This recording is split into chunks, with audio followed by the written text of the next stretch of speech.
Hi అండి, ఈ వీడియోలో Peter Pan collar with cut work design ఏ విధంగా కుట్టాలో చూపిస్తాను. మీకు ఈజీగా ఈ మోడల్ అర్థమయ్యేటట్లుగా చెప్తాను. లాస్ట్ వరకు అయితే ఈ వీడియోని స్కిప్ చేయకుండా చూడండి. ఫస్ట్ మనం హ్యాండ్స్ కోసం క్యాన్వాసింగ్ పేపర్ అయితే తీసుకోవాలి. పొడవు అయితే మీ హ్యాండ్స్ ఎంత పొడవు ఉన్నాయో దాన్ని బట్టి తీసుకోండి. వెడల్పు అయితే 2 ఇంచెస్ తీసుకోండి. ఈ పేపర్ కి కింద పైన పావు ఇంచెస్ ఉండేలా ఒక లైన్ అయితే గీసుకోండి. ఈ విధంగా 4 పీసెస్ అయితే కట్ చేసుకోవాలి. ఇప్పుడు మనం కట్ వర్క్ డ్రా చేసుకోవడం కోసం ఒక మందంగా ఉన్న పేపర్ కానీ అట్టముక్కలు లాంటివి కానీ తీసుకోండి. ఇది 2 ఇంచెస్ పొడవు 1.5 ఇంచు వెడల్పు ఉండేలా చూడండి. దీని మధ్యలోకి ఫోల్డ్ చేసి ఇలా సర్కిల్ గా ఒక డ్రా అయితే చేయండి. నీట్ గా ఈ లైన్ మీద అయితే కట్ చేసుకోవాలి.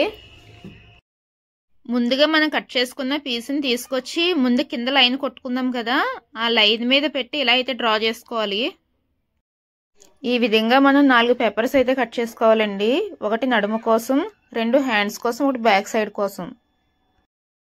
వీడియోలో చూపిస్తున్న విధంగా అయితే లైన్ మీద నీట్ గా కట్ చేసుకుంటూ వెళ్ళాలి. ఇప్పుడు హ్యాండ్ స్టిచ్ చేయడం కోసం ఫస్ట్ అయితే బ్లౌజ్ పీస్ పెట్టండి.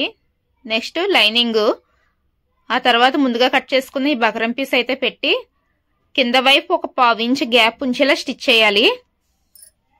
మనం బకరం పీస్ ని ఏ విధంగా అయితే కట్ చేసామో సేమ్ అదే విధంగా నీట్ గా ఈ పైన కుట్టుకుంటూ వెళ్ళండి. ఈసారి ఈ కింద కనబడుతుంది కదా, ఈ ఖర్చుని అయితే నేను వీడియోలో చూపిస్తున్న విధంగా అయితే కట్ చేసుకుంటూ వెళ్ళి మధ్యలో టక్స్ అయితే ఇవ్వండి. ఈ టక్స్ ఎందుకు ఇస్తున్నామంటే మనం ఈ కట్ వర్క్ డిజైన్ అనేది రివర్స్ చేసినప్పుడు నీట్ ఫినిషింగ్ అంటూ ఉంటుంది. ఇప్పుడు మనం నెక్ కాలర్ అయితే కట్ చేసుకుందాం. ఒక పేపర్ తీసుకోవాలి, 2 ఫోల్డ్ చేసుకుని 7 ఇంచెస్ పొడవు 6 ఇంచెస్ వెడల్పు ఉండేలా చూసుకోవాలి.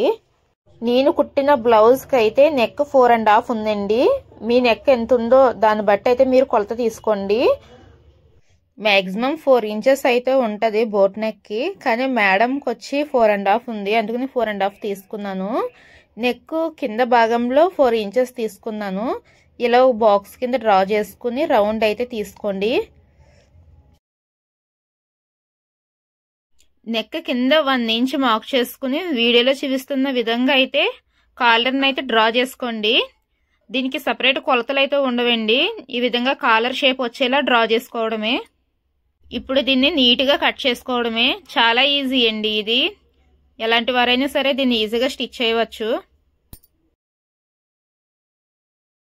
ఈ కాలర్ స్టిచ్ చేయడం కోసం ఫస్ట్ లైనింగ్, తర్వాత బ్లౌజ్ పీస్, తర్వాత ఈ బక్రం పీస్ అయితే వేయాలి. ఇలా ఐరన్ చేసుకుంటే స్టిఫ్ గా ఉంటదండి. మనం కుట్టినప్పుడు కూడా కదలకుండా ఉంటది.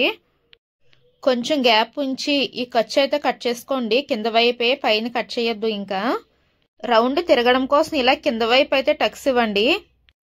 దీన్ని రివర్స్ చేసుకుని పై వైపున స్టిచ్ చేసుకుంటూ వెళ్ళాలి.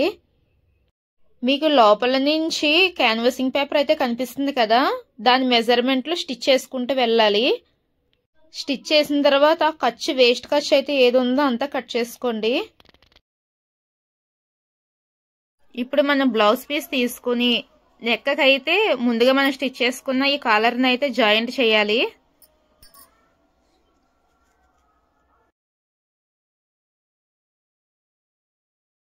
ఇది బ్యాక్ రౌండ్ తిరగడం కోసం అయితే కట్స్ పెట్టండి. ఈ విధంగా సైడ్ కి తీసుకొచ్చి మళ్ళీ పైన కుట్టేసుకుంటూ వెళ్ళాలి. కుట్టేసుకున్న తర్వాత దీన్ని రివర్స్ చేయడమేనండి, చాలా ఈజీ. ఇప్పుడు బ్లౌజ్ నడుముకి అయితే ఈ కట్ వర్క్ డిజైన్ అయితే స్టిచ్ చేద్దాం. ఫస్ట్ హ్యాండ్స్ కి ఏ విధంగా స్టిచ్ చేసామో సేమ్ అండి. ఫస్ట్ మీకు కొలత చెప్పాను కదా, ఇటువంటి పీసెస్ బకరం పీసులు 4 తీసుకోవాలి అని. 2 అయితే హ్యాండ్స్ కి స్టిచ్ చేసాము, ఇంకొకటి నడుము కింద భాగాన్ని వెనక సైడ్. దీన్ని జాయింట్ చేసుకోవడమేనండి, చాలా ఈజీ ఈ మోడల్ కుట్టడం అంటే. ఈ వీడియోని షార్ట్ వీడియోలో అయితే అప్లోడ్ చేశాను. చాలా మంది ఈ మోడల్ కి ఎంత తీసుకుంటారని అడిగారు. నేను 400 అయితే తీసుకుంటానండి మోడల్ కి. ఈ వీడియో మీకు నచ్చినట్లయితే ప్లీజ్ లైక్ చేసి కామెంట్ చేయడం అయితే మర్చిపోకండి.